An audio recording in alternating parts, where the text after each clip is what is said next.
to help inform policymakers, legislators, and other stakeholders about what elections actually cost to conduct in California. We received a grant from the Irvine Foundation to develop a database of election costs. We know that counties are collecting this data in different ways, so one of the challenges of this grant and this process will be to collect that information and break it down into units that are comparable.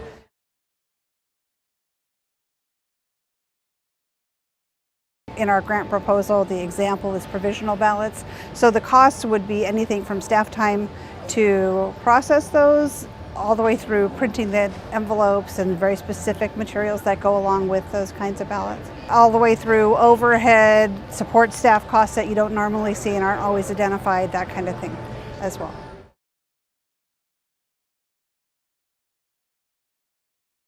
One of the things I think we're really looking forward to is trying to develop some standardization in collecting election costs, providing technical assistance to counties that maybe don't have a lot of expertise in this area, and also potentially even working with some of our state auditors to try and make sure that we have consistent policy and procedures throughout the counties regarding collecting these costs.